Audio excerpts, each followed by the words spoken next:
Hi అందరికీ. ఈ వీడియోలో నేను ఎఫ్ఎంజీ ఎగ్జామ్ గురించి డిస్కస్ చేస్తున్నా. ఫస్ట్లీ ఈ ఎగ్జామ్ ఎవరెవరు తీసుకుంటారంటే ఫారిన్లో ఎవరైతే మెడిసిన్ చదువుతున్నారో వాళ్ళు అక్కడ ఫినిష్ అయిన తర్వాత ఇండియా వచ్చి ప్రాక్టీస్ చేయాలంటే ఖచ్చితంగా ఎఫ్ఎంజీ ఎగ్జామ్ అనేది క్లియర్ అయి ఉండాలి. సో అందుకు ఈ వీడియో చేస్తున్నాను. ఈ ఎగ్జామ్లో టోటల్గా 300 క్వశ్చన్స్ ఉంటాయి. అన్నీ ఎంసీక్యూ బేస్డ్ క్వశ్చన్స్ అనమాట.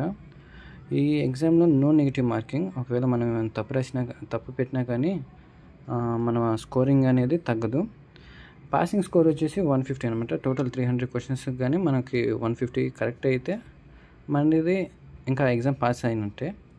సో సబ్జెక్ట్ వైజ్ వచ్చేసి వెయిటేజ్ నేను ఇక్కడ పెట్టాను. టోటల్గా ఎఫ్ఎంజీలో 90 సబ్జెక్ట్స్ ఉంటాయి.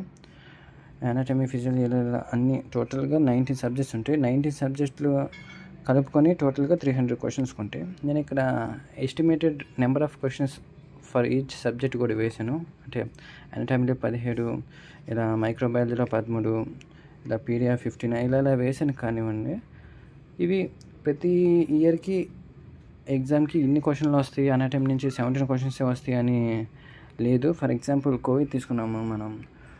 కోవిడ్ వచ్చిన టైంలో ఎఫ్ఎంజీ ఒక 2021 కానీ 2022 అనుకోండి.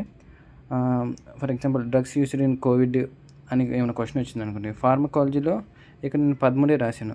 బట్ ఆ కోవిడ్ వచ్చినందువల్ల అంటే ఏమైనా ఇంపార్టెంట్ టాపిక్ కానీ లేటెస్ట్ టాపిక్స్ అవి ఉంటాయి కదా, అవి యాడ్ అయినప్పుడు ఇక్కడ number of questions for each subject అనేది మారుతాయి అనమాట. So drugs used in Covid అని ఏమైనా ఇచ్చారనుకోండి, ఫార్మకాలజీలో ఇక్కడ 13 వేసాను, అవి 14 అయి ఉండొచ్చు. ఫర్ ఎగ్జాంపుల్ కోవిడ్ వ్యాక్సినేషన్ గురించి, క్వారంటైన్ గురించి ఏమైనా క్వశ్చన్ వచ్చిందనుకోండి, ఇక్కడ పిఎస్ఎంలో 30 క్వశ్చన్స్ వేసాను. సమ్టైమ్స్ 31 కానీ 32 కానీ అవ్వచ్చు.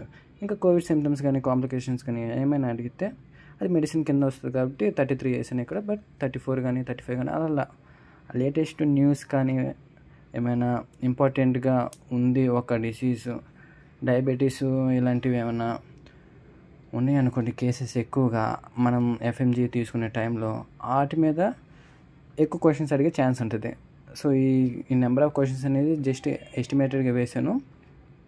బట్ జస్ట్ ఒక రెఫరెన్స్గా తీసుకోండి. ఇది నేను ప్రీ ప్లాన్డ్ బేస్డ్గా రాసినది. ఇంకా మీకు ఏమైనా రెఫరెన్సెస్ కావాలంటే ఎఫ్ఎంజీకి సంబంధించిన references pre planned marrow. But టెలిగ్రామ్లో కొన్ని గ్రూప్స్ ఉంటాయి.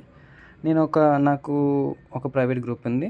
మీకు ఏమైనా ఎఫ్ఎంజీకి సంబంధించిన మ్యారో వీడియోస్ కానివ్వండి, ప్రీ ప్లాన్డ్ వీడియోస్ కావాలంటే ఇన్స్టాగ్రామ్లో నాకు కాంటాక్ట్ చేయండి. Thank you.